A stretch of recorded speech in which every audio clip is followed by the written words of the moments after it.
Hello guys, welcome to CloudRaga. So in previous videos, we just created a simple architecture for us, or you can say a base for us, so where we can write code.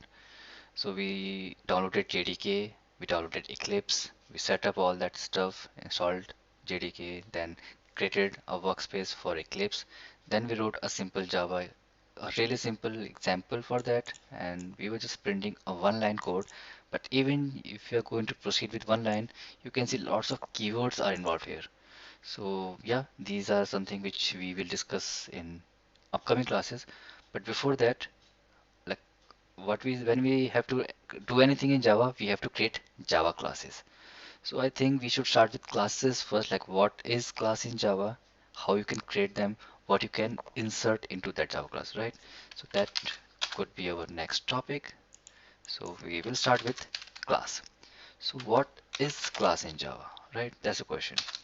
So class just gives you a layout for the business logic, right? That's what we do in data projects. We need to give a layout, a structure, or you can say a base.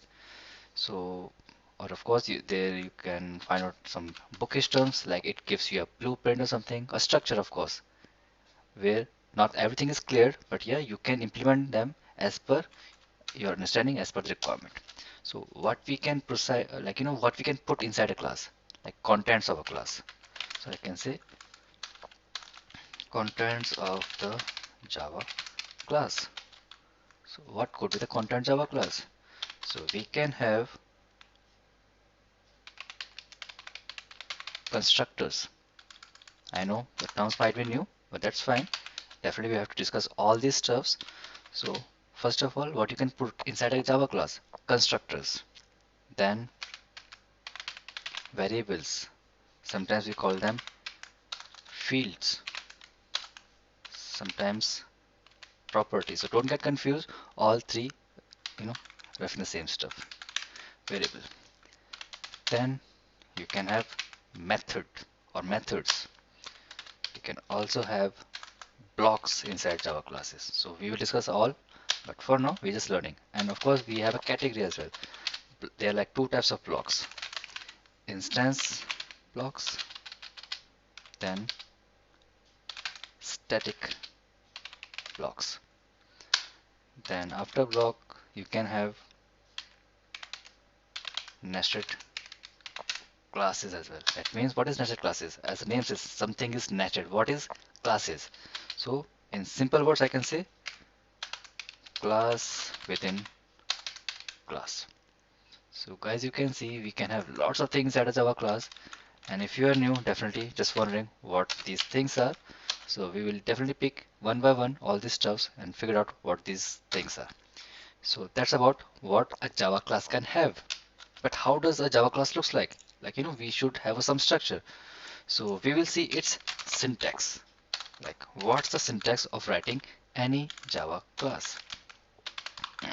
So I'll give you a really simple structure, but or a syntax. But later, as we understand some more concepts of Java, so I will enhance it.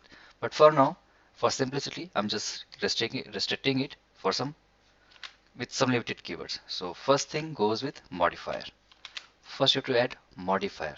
Then there is a Java reserve keyword, that is class. We saw that in previous example. A class is a reserve keyword. This class is a reserve keyword. We cannot change it. Like we cannot write anything. It should be written as this class. Then your class name, curly brace open, curly brace close. So that's your structure or syntax. This highlighted thing is Java reserve keyword. So in my session, whatever Java reserve keyword will encounter, I will highlight them in this blue color and in bold. So that's how a syntax of class looks like. There you can say class body. So that was syntax. How we can write example? So we can write lots of examples, but for now I will pick whatever we did earlier. So I go back to Eclipse. This is my class. So public class this, and I'm keeping it empty just for understanding, and there plus the class body. Copy goes down there. So you can see the modifier is public, class is this, and since these are Java reserved keywords, so I'm making it bold and this blue color. Okay, so that's what's going to happen. In my class, I'll keep all the Java reserved keywords in bold color. So that's a overview how a class looks like when you create it. And yeah, you can follow a simple syntax, your modifier, then a class as it is, then your class name.